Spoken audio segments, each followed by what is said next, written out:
অক্ষয় তৃতীয়ার সকালবেলায় স্নান করে রেডি হয়ে নিয়েছিলাম, কারণ আজকে প্রচুর কাজ। আর সবার প্রথমে আজকে আমার দাদা চেম্বারে পুজো, তাই ঠাকুর প্রণাম করে রেডি হয়ে চলে গেছিলাম দোকান, কারণ বাড়ির থেকে ঠাকুর এনে সেই ঠাকুর পুজো করে তারপরে আমাকে সঠিক সময়ে চলে যেতে হবে অফিস।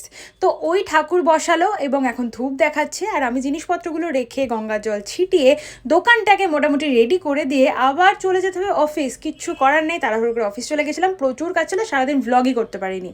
এটা একদম রাত্রেবেলা শর্টস, তোমরা প্লিজ রেগে যেও না। বান মাছের ঝোল রান্না করেছিলাম, সেটা তোমরা আমার শর্টসে দেখেইছো।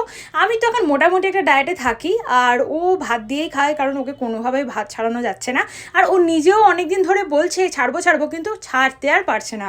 ভাত খেয়েও বাঙালি, আমারও একই অবস্থা ছিল। অনেক কষ্ট করে নিজেকে কন্ট্রোল করে আমি সেই জায়গা থেকে বেরিয়ে এসেছি।